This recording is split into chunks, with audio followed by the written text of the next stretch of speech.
The three best investments you can ever make are in yourself, in your network, and in your community. Anthony Vicino. The Easy Tribe, Josh Thomas. If you haven't already, check out thedozone.com for productivity tips, accountability, just a really great bunch of human beings looking to get more stuff done. Once again, that's thedozone.com. Today's guest is really special because it's actually a gentleman that has been following this podcast for a while. A lot of my guests have had previous relationships with me. We're in masterminds or something like that. And Richard and I just met. He said, you know what? You're a cool guy. I want to come on your podcast and talk about how we get stuff done. And I'm like, yeah, you know what? That's pretty awesome. So Richard's journey in the call center space is filled with a bunch of twists and turns, and I can't wait to get into this. He moved to Costa Rica when he was 27 years old to train over 5,000 employees for one of the larger call centers in San Jose, which is the capital. And so he has a ton of experience in public speaking, and he has trained over 10,000 telemarketers. So you're in for a real treat here. Can't wait to get in here and share what he has to learn. And Richard, welcome to the Do Zone. Say what's up to the tribe and tell us something you believe is the key to getting stuff done that most people wouldn't think of. Well, first, I want to thank you so much for having me on today. It's nice to see everybody and to spend some time with you. And I guess the number one thing for me was dedicated practice. A lot of the times you don't see what's going on off camera or the training it takes in order to be a champion. So someone is always practicing a guitar or practicing their speech or practicing their painting. And then when it comes down to it, they are more than prepared for their presentation. So it's an each individual effort. Each person knows how to spend time with themselves and structure their time. And so I think if they have that sort of structure and discipline and that sort of routine, then they should be able to be more than prepared for any sort of goal that they try to achieve. It's that behind the scenes work. It's all of the things that the musician does before he gets on the stage that make him being on the stage even possible. You make it look easy, Josh. I mean, look at this right now, but they have no idea how much work entails in building a business and writing a book and creating a podcast in this large community that you have there. It takes time. And so the fact that you make it look easy is great. It's very inviting. You know, it's something that's non-threatening. But I think when people go into the kitchen and lift up the hood and they realize the complexity to it, most of them don't have the sort of endurance to be able to handle the distance. They might not have the maturity to do it, or nobody really told them how to begin. And so a lot of the times you have to start on your own, or you have to be humble enough to ask people questions on how to begin or the certain steps that you need in order to accomplish your goals. It reminds me of there's a gentleman named Mike Claudio, who's a very well-known coach kind of in the circles that I run in. And he was giving me a piece of advice one time. I had launched a beta program for something, and he has a charity called A Champion's Shoes. And I actually donated all of the proceeds of this launch to his charity. And he was like, yeah, that's cool, man. And I said, well, look, just get in there, give me some feedback. I'm just trying to create some exposure for this thing that I'm doing. And about halfway through, I bumped into him at lunch, and he says, look, man, it's going great. You know, make this change, make that change, but it doesn't really matter. The only thing that matters is that you don't quit. Whatever you do, just don't quit. Because all of the people out there that have failed of something, it's because they've quit. If you just keep going, it'll work out fine. And speaking of, you mentioned the podcast thing. We're somewhere very close. This episode is going to come out somewhere close to about the 50 mark. So we launched in February of 2022. We're somewhere around 50 episodes at this point. But I actually did a podcast before for 4 years called How to Lose Money with Paul Moore. We did 238 episodes. All right. And my very first one was horrible. And my second one, horrific. My 10th one, not very good, you know, and the thing that got me good at that was I didn't quit. The thing that got me good at interviewing people was more interviews with people that practice off the stage. That's really what it is. I'm not skilled or talented. I'm just battle tested. I believe that your first couple podcasts, you were exceptionally raw And I'd love to hear certain areas where you could see yourself shine. Look at some of the actors before they became super famous, like John Travolta in Welcome Back, Kotter. You could tell he was a star. Or your favorite band when you saw them play before they played Wembley Stadium. You could tell they had talent. So anytime you see someone's debut album or their first podcast, to me, that's gold. A, you showed enough guts to go for it. B, you believe in yourself to share it with the world. And C, you say it was terrible. I bet you it was probably one of the best performances that you have ever done because you weren't commercialized, you weren't polished, you didn't have 200 under your belt. It was just somebody that was just going for it, like a college player before they go pro. So for me, if I were going to analyze anything, Josh, I would love to see the first half a dozen podcasts you did, just to A, see the difference, but then to see, my friend, the genesis of where you began. It's going to be very interesting to see how far you've come. And just to kind of close out this particular topic, just it's fascinating. I love that you brought this up, and it's near and dear to my heart because it really speaks to the number one reason why people struggle is because they think, well, maybe I'm not good enough. Those guys have got it figured out and all that stuff. And really, you nailed it by talking about it's what the musician does when he's not on the stage.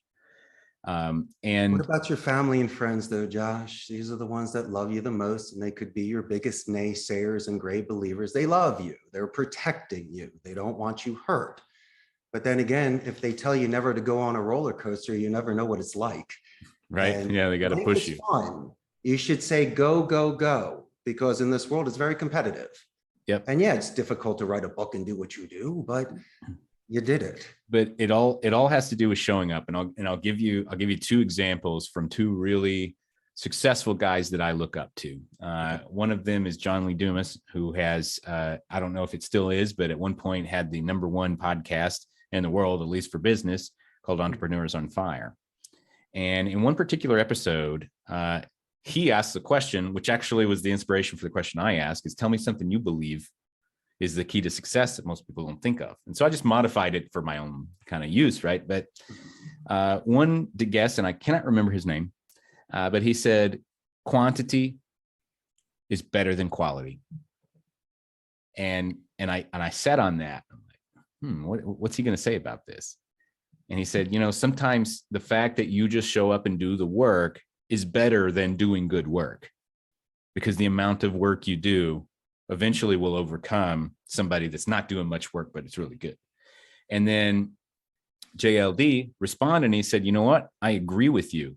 The only reason that I'm sitting on the other side of this chair talking into this microphone is because when I started doing podcasts, I knew I wasn't going to be the best podcast interviewer ever. I knew I wasn't going to be the best this or that.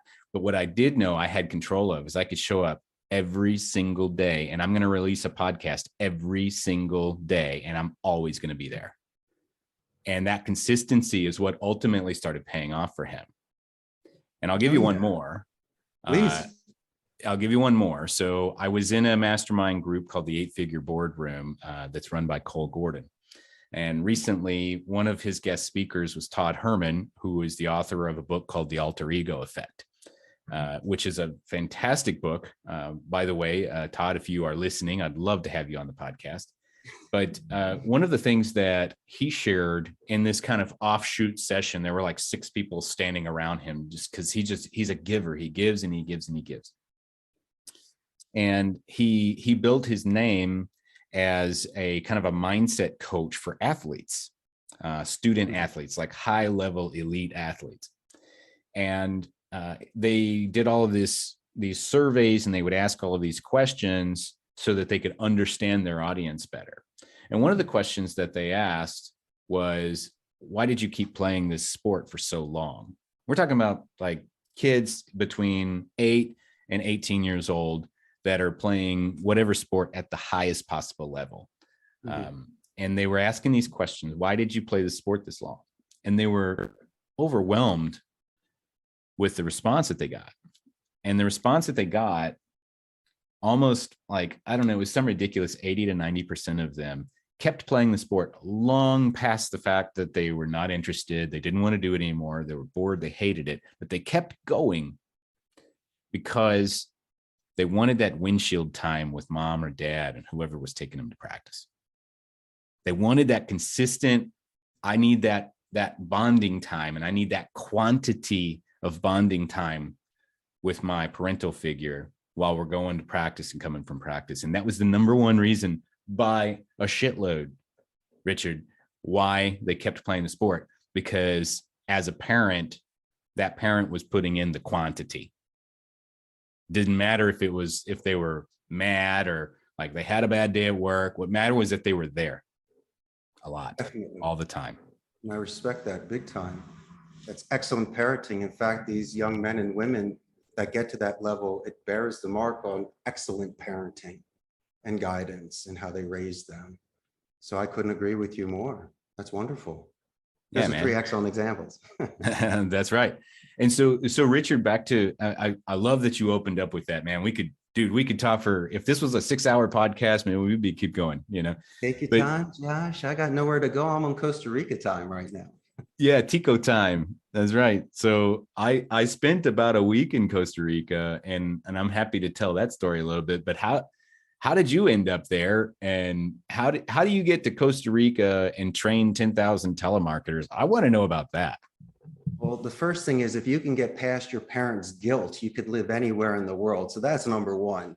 Number two, when I was in high school, everyone that I knew was going to Ivy League and they were going to study medicine, law, architecture, or engineering. I had no idea what I wanted to do, but I knew that Spanish was one of my favorite classes, and I was encouraged to take that as a second language in college. So I went to the University of Arizona, and that was one of the best times of my entire life. And I majored in Spanish and communication, so at least I could get a job if I graduated. Little did I know that I had the certain skills that gave me unlimited earnings potential, gave me an internship with Telemundo. I got to work with Corona beer prior to Costa Rica. And then at 27, a good friend of mine from college had a call center here, and he said, Richie, you want to come down and teach for a couple months and just have some fun? Well, 2 months turned into 4 years of working at that center. And what I saw was the highs and lows of a call center. This is before predictive dialing and the Plantronic headsets. People were working off of Cisco phones and Excel sheets, but there was a certain magic to it. People weren't texting as much, and Twitter wasn't around. This is in 2000. So you had these exceptional bilingual agents that were speaking advanced English and had this incredible vocabulary and grammar that were able to convert calls. And I just saw the passion in it there. But then on the flip side, I saw the robot in numbers that they felt like they were. They felt like they were expendable. The work is, it's very grinding. It's hard. It's monotonous at times. And so I saw the tough side of the call center. And when I realized after so many years that it could be done differently, like a sports coach or a teacher, or just a loving environment, more nurture instead of nature, that I threw my hat in the ring. And in 2008, I started my own center, 1 seat, 50 hours. And here we are today, 14 years later, with 150 seats. So when I got here, I knew my opportunity. That barn door was very open and the horse was not coming back. I prepared for this my whole life. And there was nobody that could give me advice on this because none of my friends were expatriates, except those that were in the military, in the Navy and the Marines. But to start a call center, you don't tell your mom you want to do that when you're 10. None of your friends can tell you what to do when you go abroad and start a company. So a lot of it was just faith in myself, taking the chance, knowing that if I didn't do this, I couldn't live with myself for the rest of my life because I don't like the what ifs. I would have rather failed big time than what ifs, whatevers. But I wasn't going to fail.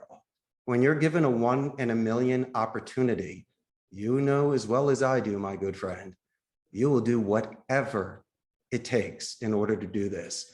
7-day a week, that's minimum. 40-hour work days, please, that's part-time.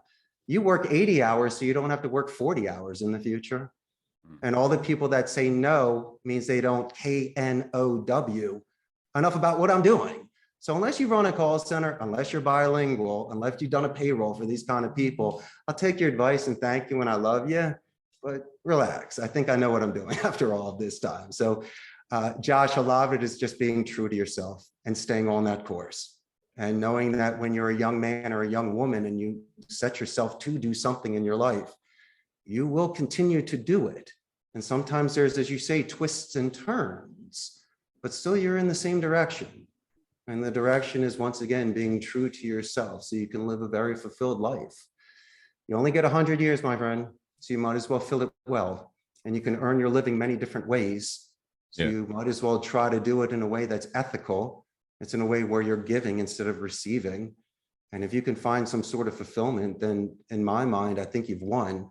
And you could possibly have the mindset to be able to do it for longer periods of time. Well, so let's dig into that a little bit. You were working with your friend's call center in Costa Rica, Yes. and you decided, you know what, I think I can do this better. And so you opened up. It's pretty ballsy, man. I'm going to open up a call center with one seat. So tell me what was that? What was that first like week or month or whatever, like where you were you the seat, or did you actually hire someone? It's an excellent question. I didn't have the resources yet to build out an entire center. So what I was doing was renting a seat. And for about $200 a month, I was getting a turnkey station at just a blended call center where you can just take as many seats as you want. They pay for the internet, the headset. You just don't have your private office. It's just a shared work area. Sure. Fortunately for me, I grew very fast. It was something that when you are running the show and you're responsible with the people, it's a little bit different. I always believe in foundation training first. Fear is a morbid anticipation of something that hasn't happened yet. So when I onboard a brand new telemarketer or someone with the experience, the experienced ones, I got to get rid of bad habits because that's why they're with me right now. And the new ones are wonderful because I can mold them with some stuff. Learning a second language is 10 times harder than onboarding any brand new campaign. I have to ensure that the clients give me all of the resources. You need a full script. I need the rebuttals. I need the script. I also need quality assurance so I can follow along with these calls. Those that have never worked at a call center before, if you have a small company, you can definitely be able to maximize your time with your workforce by having a quality assurance or a quality control sheet. We usually follow KPIs, which are key performance indicators, simple stuff by doing introductions and verifying information and concluding it. But there's also certain soft skills that you can be consistent when you're listening to the calls of your agents and coworkers in order to give certain coaching. So instead of trying to fix everything one time, you have a straight line approach to where you can see where somebody needs to have certain focus. But what I really like to do in my forte, Josh, and I appreciate you having me on today, I focus on micro expression reading and conflict management. Since face-to-face communication, you can take advantage of, the body and the facial expressions. On the phone, you're losing 3 of your senses. You can't taste, touch, or smell the client on the other side. I don't know that I want to taste them, but I get what you're saying.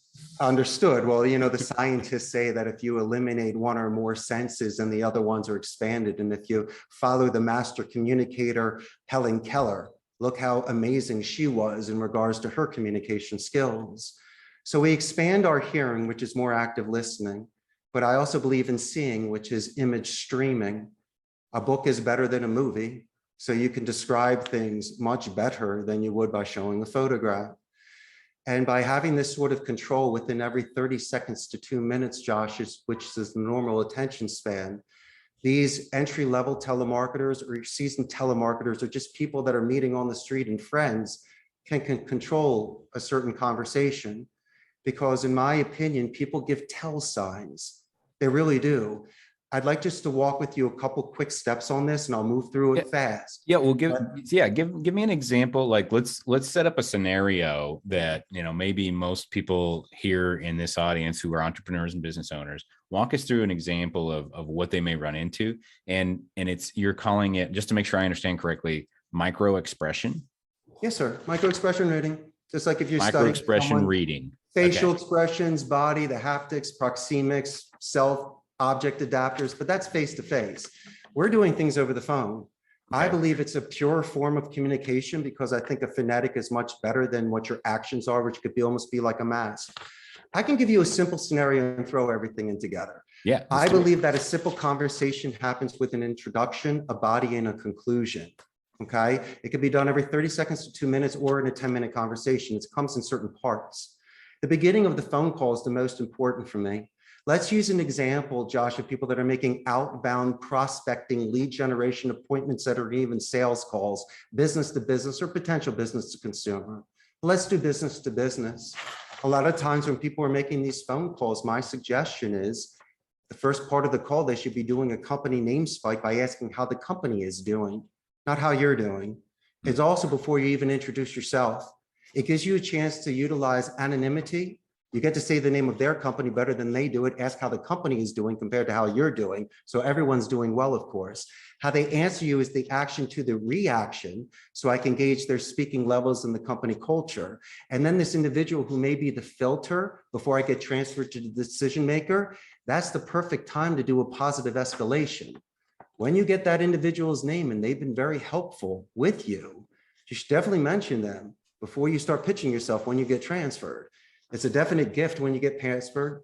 It also gives you the anonymity again to do the company name drop a second time. So this person gets relaxed and you move yourself forward in regards to a pace.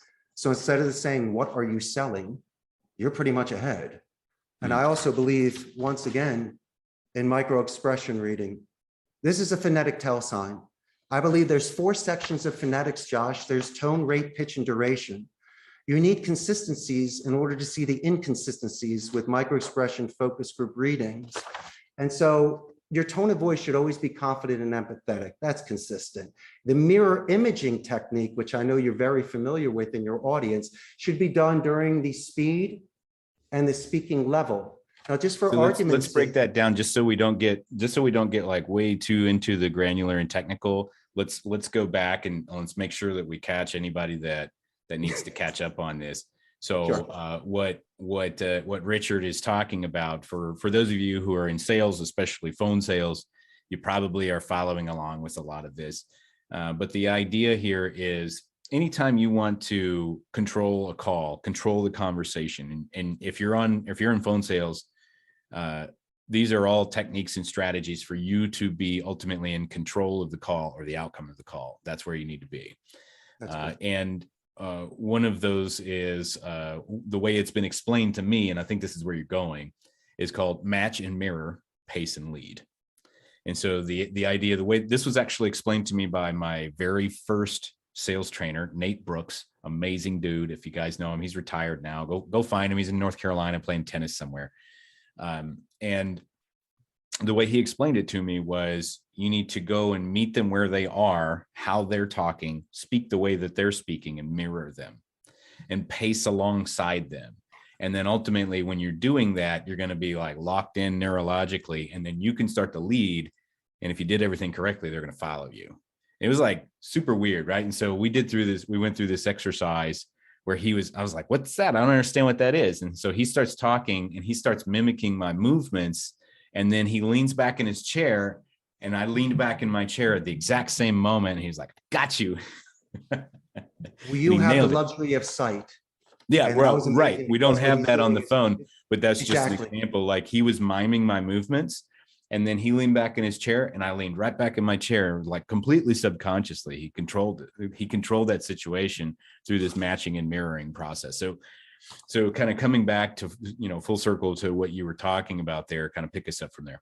Sure, John. And let me slow down for a bit. And I apologize. I'm always on the assumption that people know where I'm going with this. Let's just assume that nobody knows anything about what you're talking about. It's like 5th grade level. And then that way everybody can get the big idea. When you first meet somebody, you should be courteous. You're calling into their environment. And so I always believe that just by saying their name or the name of the company, it gives you a chance just by showing familiarity to where you're calling, and it's a certain way to start.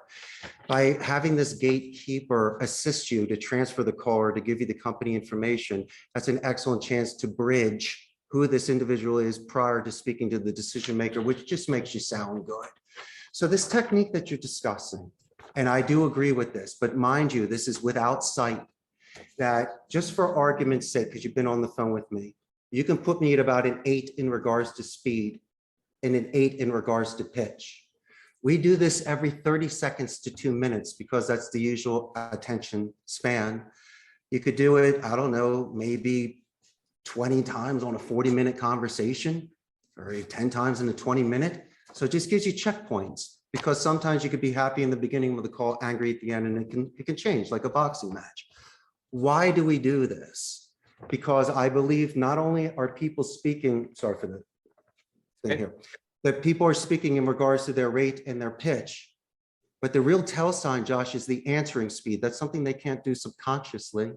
You can control your tone, your rate, and your pitch, but how you answer somebody is actually more of a tell sign.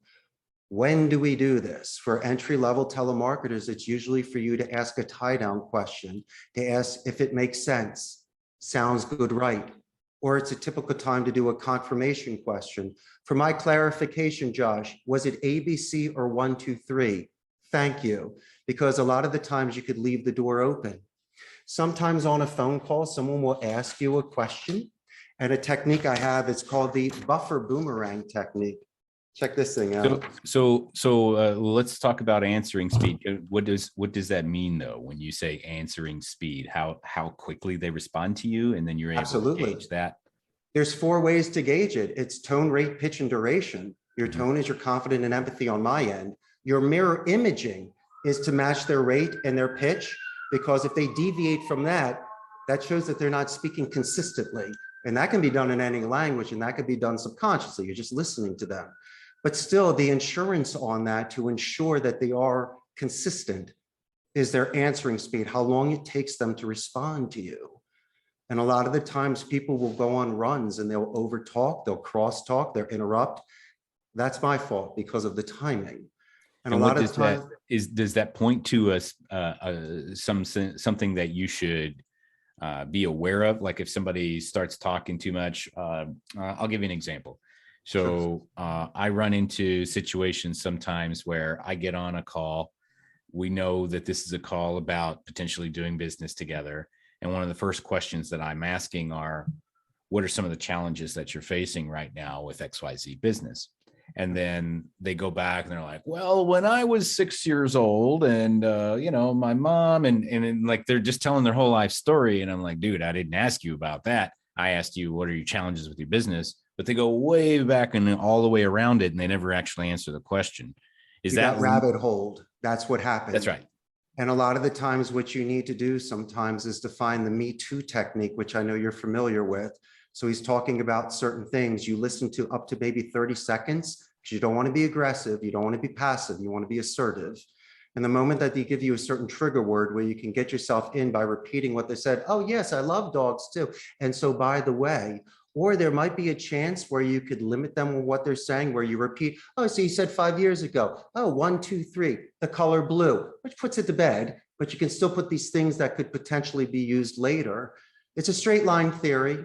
It allows you to use a Me Too technique to bring them back again, to confirm it and to move forward. It can be done multiple times. Once again, you're looking at the boundaries of the call. This is a first-time phone call, Josh, and you're meeting this individual. The fact that they're not hanging up on you, they're disclosing things with you. I think that's wonderful, but you also need to woo way. You can't have some serious resistance. You need to actually guide this call. So there is, when I say the forms of manipulation, as I say, there's certain ways that you can interject. There's certain ways to tie down a question or to mention that we would be discussing this later and letting you know you're excited about this. There's certain times you could almost go forward and recap, rake what you did. So you're double checking as you go along. It depends on how this guy wants to make his call. He might want to be reassured, or someone might want to assume that you know exactly what you're talking about. So I believe active listening with confirmations are great. Check this out. What happens when there is a dog barking in the background or noise in the background? I always believe that inadvertently and passive aggressively, I can tell them how much I love dogs, but the salesmen and saleswomen never ask the follow-up question. What's the dog's name? They always just move on to the next question. That's a really important, subtle, like that's like a second layer kind of point. Gosh, people are prints. They're not paintings. They become too commercialized. They're too well rehearsed. They know their rebuttals. They're artists. They're phenomenal, but they're not grounded. They're way too high. They're way too good. It's one of those things where sometimes if you are an empathetic person and you keep yourself in check and remember that everybody you're talking to is a human being and business is done between two human beings, not with robots or computers or strategies or the next best gadget or whatever. It's just two human beings, two people talking on the phone usually. And it comes down to, like, I've run into many situations, personal and professional, and this is the best reference that I can give you for what you just brought up. Somebody will tell me, Oh, I'm sorry, I can't make it. I met some girl one time. We were going to go on a date, and I can't make it. And I'm sorry, I'm in California. My uncle passed away. Mm-hmm. Man, what do you do? What do you do like when that happened? What do you do? Like, it doesn't affect me, but like, I feel bad for this person.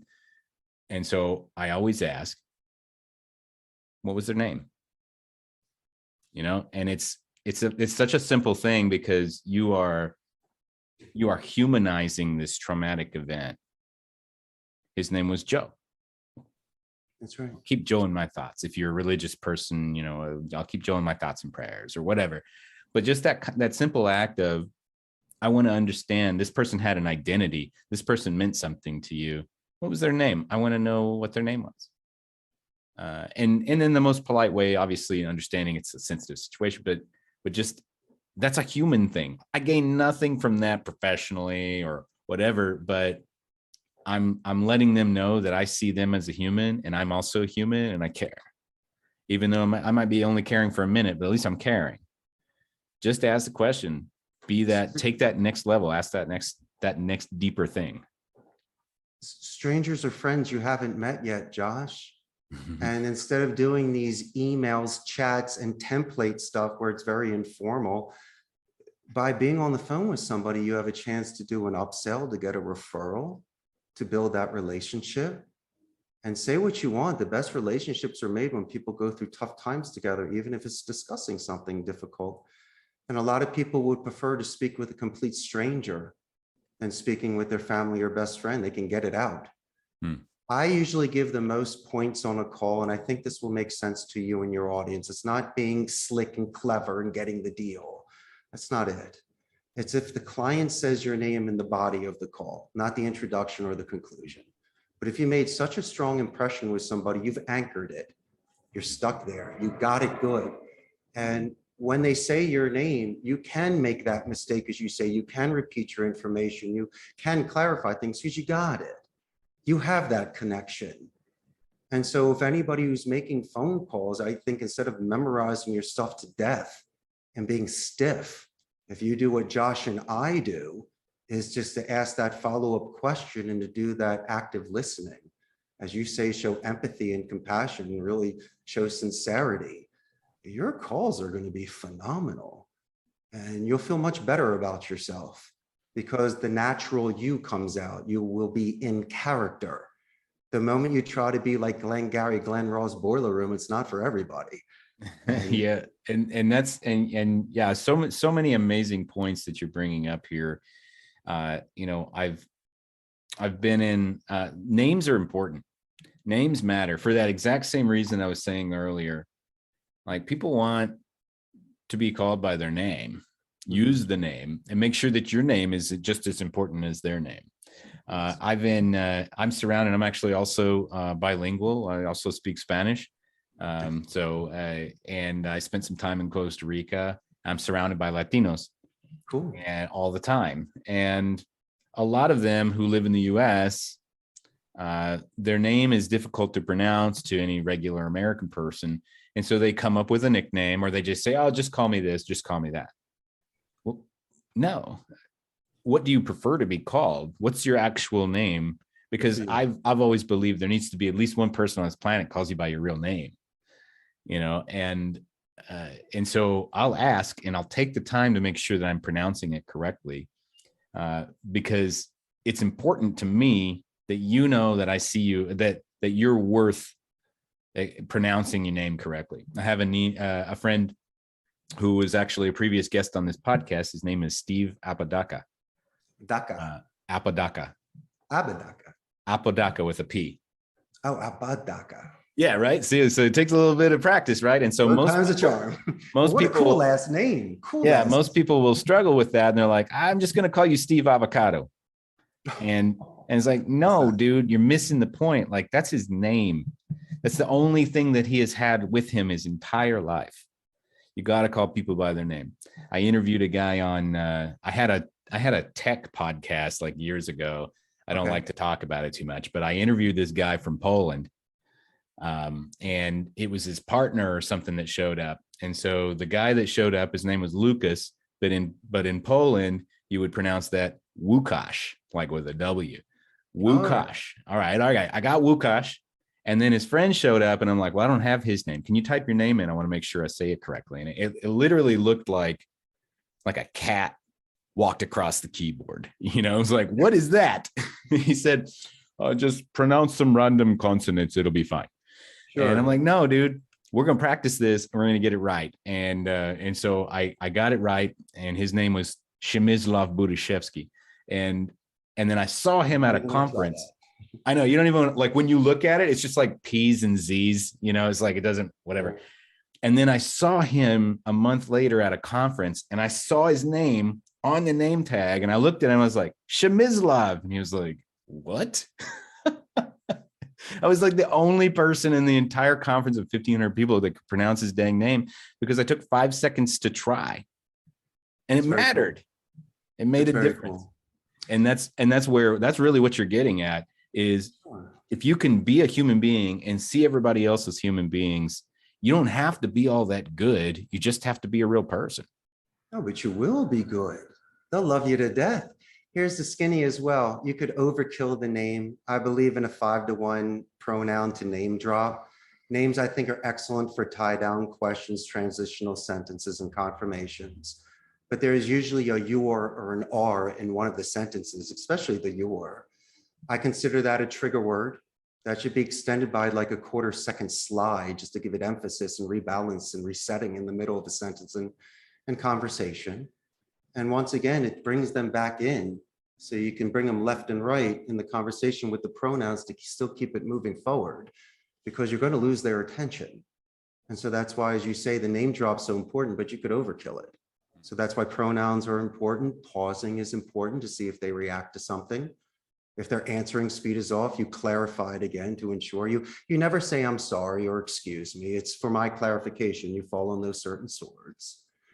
And those are the sort of simple skills that I believe that could give you certain controls to reduce your time. But Richard, it's a 10-minute phone call. Yeah, but it could be a 20-minute if you have to repeat yourself or you have to call them back. I'd rather have insurance policies of tie down questions and confirmations every now and again, Josh, just to make sure somebody's with me. Mm-hmm. That's right. Well, Richard, first and foremost, this is a fascinating clinic on how to really understand a conversation and how to navigate it. And I got to tell you, you got a good looking noggin there. And so I want to bust it open and get into the do Hold on, before you go there, I got to show you one thing. I'm sorry to your audience. I have a technique here called my audience can't actually see that, so we'll have to describe it. Oh, excuse me. It's an audio podcast. Oh, even wonderful. I have a buffer boomerang technique. It's usually when somebody asks you a question, a lot of the times people will immediately answer, especially if they ask you in like a -2 or -3 way, like, who are you? What's the name of your company? A lot of the times I will tell people initially to say, Josh, that's an excellent question. My name is Richard Blank. So I can soften it. I can half moon it, bring it back around again. I can then move it forward in a certain positive way. And that happens all the time. There are buffer boomerangs from a -1 to a -3 on the way people are speaking with you. And so the best thing for you to do is to confirm the question that they have, throw a name drop in, and then answer their question. So it shows active listening. There's no repeat a second time. And as I say before, there's a chance you could reset the call into a certain way to where it becomes more positive. And as I say, these are the sort of soft skill structures that your audience can have to reduce any sort of conflict management that they would have with anyone they're speaking. Yeah, well said. Buffer boomerang. I haven't heard it said that way, but I get it. So famous. Yeah. And so you said, when you said -1, -2, it's like they give you 2 to 1, 2, 3 points of resistance. Yes, that's it. And if they're giving you a -1, that's an excellent question, Josh. Oh, glad you asked. My name is, and the third one, you know what, Josh? A lot of people ask me that. You're going to love this answer. Come on, if you're giving me -3, I got to +3 you to at least even it out. Right. And then eventually you'll calm down a little bit and let me keep talking. And so I think a buffer boomerang is a great way for someone so they don't hedge and say, okay, A lot of the times when they're repeating information back with somebody, I suggest military alphabet because I should have said P for Papa because I was thinking it was B for Bravo. So I made that mistake in regards to your friend's last name. And so once again, these are things, my friend, that will give people much more effective communication and conversations. It will reduce their talk time because there's lack of repeating or interruptions. And their conversion ratios are going to be through the roof because, as you say, Josh, the name, the empathy, the relationship building, the last thing you and I are ever going to do is to teach your audience how to lie. We are not going to compromise their ethics, values, and morals. But my goodness, there's no reason why you can't be a little more attentive and you can't be more strategic. I'll give you the final example and then crack my skull. I believe that in the thesaurus, I believe in similes. If you say the word help, you could completely open up a rabbit hole. My suggestion in this specific order would be assist, guide, and then lend a hand. Those are just the three simple suggestions in regards to choosing much better and more diplomatic vocabulary, so people are less offended and feel much more comfortable with you. Got it. Yeah, makes sense, man. You're like an encyclopedia of knowledge when it comes to this stuff. And you starting from that one seat, 50 hours, and growing into what you have with your business now. I know that has taken a lot of dedication, and I know that has taken a lot of hard work. You made a bunch of mistakes, but somehow you stayed focused on this. And Richard, tell me, what's one thing that you do that helps keep you focused on those goals? I have me time. Me time. I work out every day for about 2 hours before coming to the office. I like to drive to work in a convertible. That's me time. And on Sundays, I like to do a pinball marathon. I have the largest collection of American pinball in Costa Rica. So Sundays are pinball days. Why do I do this? Because after 20 minutes of decompressed stimulation, I'm able to think. I just can't sit there and think of my goals. No, the things that I enjoy doing were done because of the goals that I achieved. And so when I'm able to take any sort of distractions aside and really find my balance and my center during these periods of time throughout my day of chaos, I'm able to refocus again and see where my priorities are. I like to sleep on things and calm down, because if I have an impulse control, because I'm from Philadelphia, I might just start yelling, but I'd rather not do that. I'd like to take a step back, potentially understand your position and your ideas, calm down a little bit, and then come back to you with more of a level head. And so those are the things that I've done to at least maintain the sort of relationships that I have and the sort of reputation that I have, because I'm never looking to fire anybody. There's more of a natural attrition than a forced attrition. We invest in these people, but I will always give people 2 or 3 chances to see if they're capable of doing this. And I'm only as good as the people that work here. So if people start leaving and not producing, it affects me. Yeah. So as I walk the rows, as I stop and listen to the agents, as I make suggestions or give a thumbs up and a high five, that stuff goes back, because my individual agents that are successful, then they will spread that energy with the others and become good side-by-side trainers and stuff. So it's collective, my friend. I believe the best way to answer that is synergy. My goals are other people's goals. My goals are feeding families. My goals are giving them stability. So their goals need to be achieved in order for me to achieve my goals. Now, I don't know all of their goals, but our mutual goals is to be successful in this call center environment and to share energy. So in a roundabout way, my friend, that's kind of how it comes together. And so how do you get back on track when inevitably you lose that focus occasionally? Well, that's very simple. I realized the structure that I had that got me there, because obviously if I'm doing something differently that got me initially successful, I become complacent, I become lazy, I become distracted or unfocused. The smartest way I could look at something is in a non-biased, neutral way, where I don't put any emotion into it. Because if I put too much emotion into it, I'll make some very clouded decisions. I almost seem desperate at times. But if I can look at things rationally and logically and take a step outward and backwards, then potentially I can make the best decision for myself. Yeah. That's why when you grow up with age, you get, as you say, these battle scars, as you did in your initial podcast, and you wear these scars with pride, my friend, because that's how you got better. That's right. And so you're an American guy living in Central America, or a United States citizen living in Central America, rather. There's a bunch of expatriates there, but not a whole lot of people running call centers and being entrepreneurs. Who is your support group, Richard, and how do they keep you accountable? My support group is my wife down here, is my business partner, my agents that I have, my supervisors, and my very good friends that I've built in the last 20 years. As I say before, I'm in a luxury trade. It's a 1 in a million shot what happened to me. I shouldn't really be here. It's kind of difficult to explain how you get here, but I'm here. And so what it is more just a positive reinforcement of what I did yesterday and what I'm planning on doing tomorrow. And if I can enjoy my now, my moment with you, Josh, your amazing audience. It's a shame they can't see me because I wore an Armani for you today. But, I'm so grateful of where I am. I'm so humble for where I am. In regards to success in business, sure. I mean, you could judge somebody by how much finances they have, but I kind of judge myself more on the adventure. And as you say, building something from nothing. And the fact that I've been embraced in this country where I've learned their culture, their language, and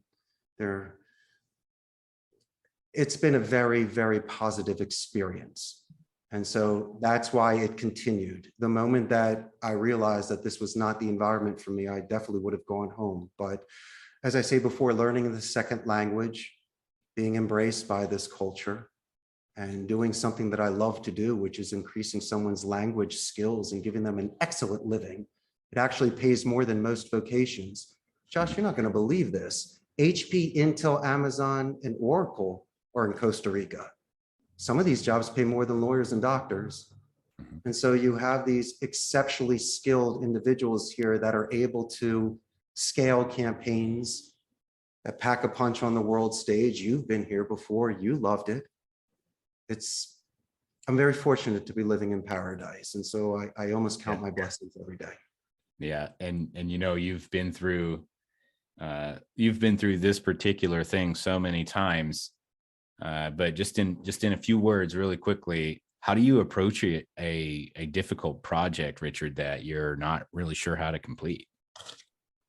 If it's a personal project, then I'm going to be asking a lot of opinions. If it's a client, then I'm going to have to sit down and we're going to have to be very clear about where we're going. If I may, let's say it's with a client, for an example, and they're asking me unrealistic expectations, I go with the SMART model. Is it specific, measurable, agreed upon, realistic, and time frame oriented? As much as you ask me to do something, I'm an expert in my field. I can't hire 15 people for you from today to tomorrow and put the ads out and interview them and call their references. It just doesn't happen that way.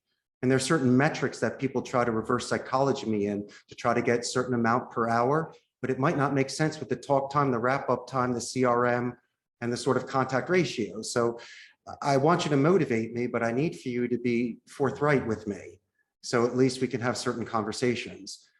Difficult projects for me are not difficult. It's just a matter of uncovering areas in which I might need to clarify certain things or let them know the extent of my resources and infrastructure. Got it. And what would you say, Richard, is the number one pro tip that you'd give to somebody looking to get more stuff done in less time? Well, I definitely believe that they need to have some sort of system. And I think the best system you could have is old school system. Forget typing something in, grab an old school piece of paper and write it down and keep these things with you. Keep it in your pocket. I know it's common sense and people have said this 1,000 times, but there are certain goals that I have, like this podcast. I reminded myself with a sticky note that I wrote myself. To me, it had a little bit more magic to it, more power to it. I put something to it. I keep looking at it. It's almost like a boxer getting ready for their rounds, you know? And so you can embrace that sort of stuff. I believe in metaphysics. Prove me wrong. Prove me wrong that if you write something down, that if you put it in your pocket, if you touch it, if you look at it and you keep it and you think about it different ways, that it doesn't prepare you more. So unless you can tell me that this sort of metaphysics does not exist, I believe in doing certain sort of spiritual or traditional or some sort of stuff that you could do that could be superstitious to get you in the right mindset. And my thing here was to say everybody's name and to walk my rows and to dress for people every day and to do certain self-respecting things where I treat myself well in regards to my health and my mind, and the fact that you call your family and you tell them how much you love them. You don't forget your friends. And so business is one thing, but if you are not mentally there and at your best game, what sort of business are you doing? You're just going to be a C- player. So it's really a self-preparation prior to be able to give it to other people or to be able to build upon yourself. These are individual forced marches, Josh. And it's very difficult for me to explain what people go through in their own minds. They've grown up differently.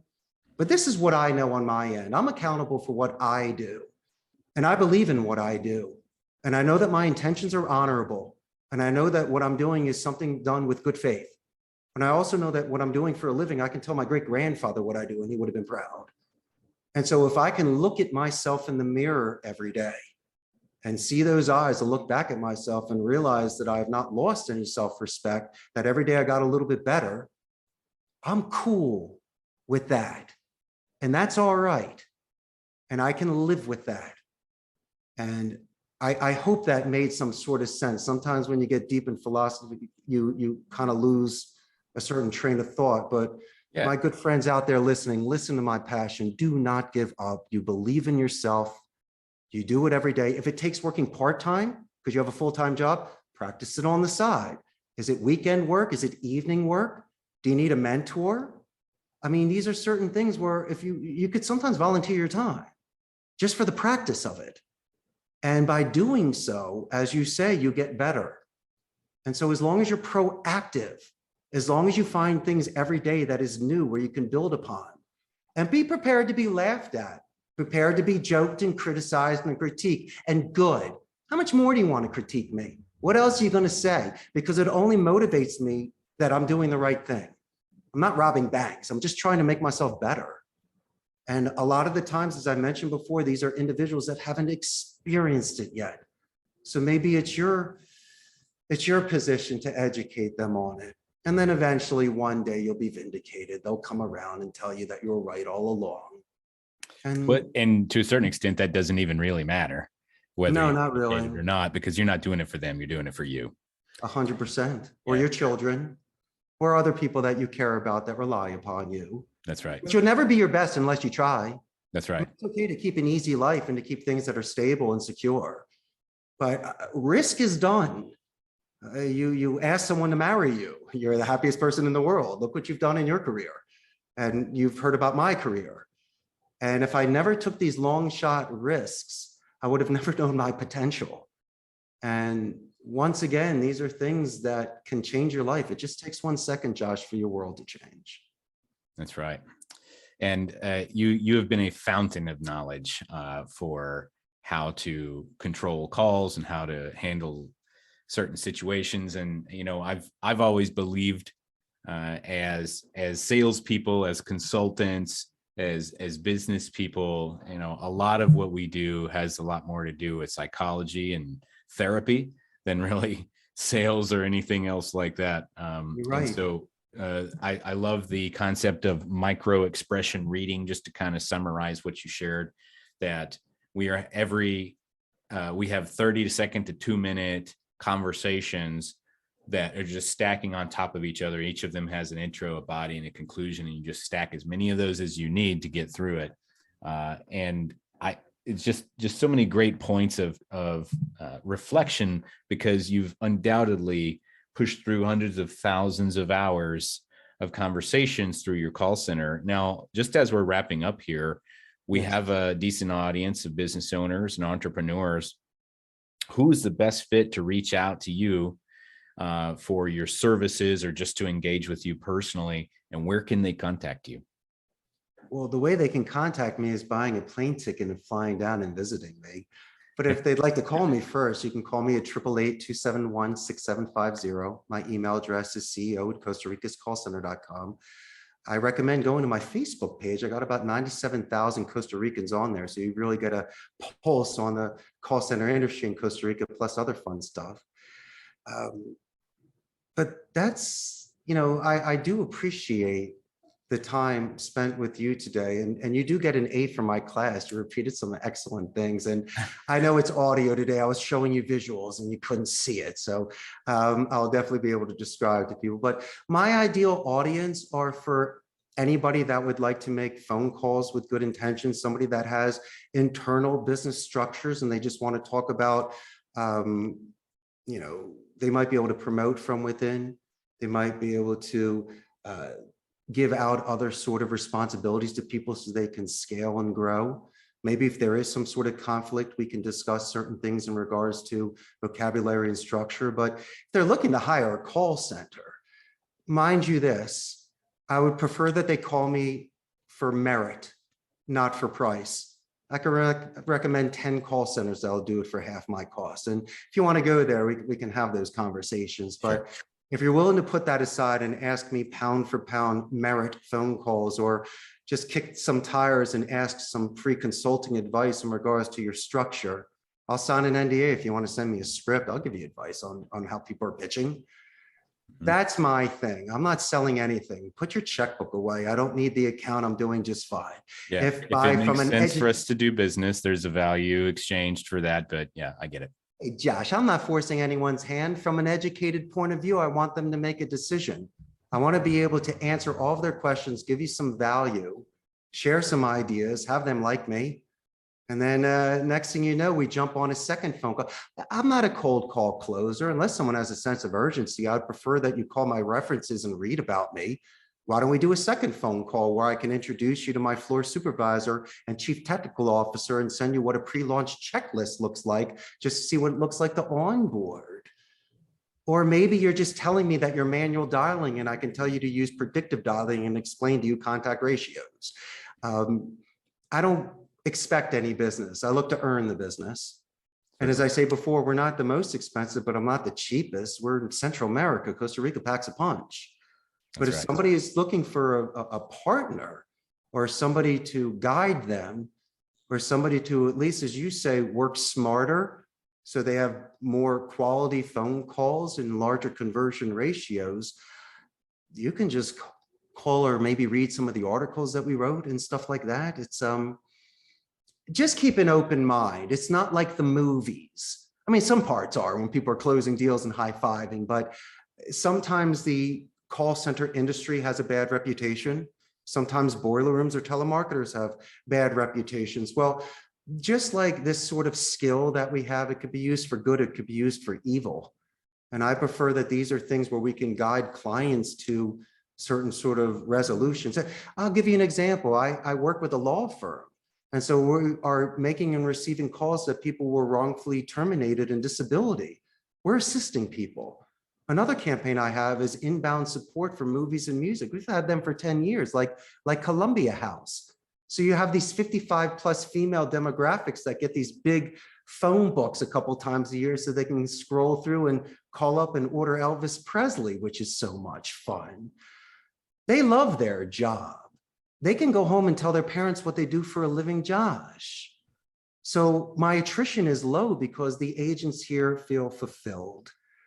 And so, as I say, conversations with people come in many shapes and sizes. There's no reason why you and I cannot use this structure of etiquette, of using names and pronouns, of confirmations and tie downs to be successful. Yep. And I think that's pretty much my final thought for your amazing crew today. Excellent. Well, thank you so much for that. We're gonna wrap up. Richard Blank, Costa Rica's callcenter.com to learn more and engage with him. And you can connect with him directly. He gave a phone number here earlier, so you can scroll back and get that, and we'll put it in the show notes if we can get it there, and an email address as well. So if you're a busy entrepreneur looking to get to the next level, head over to thedozone.com for more productivity tips, tools, and strategies. Until next time, remember, we all have the same 24 hours in a day. What are you going to do with yours?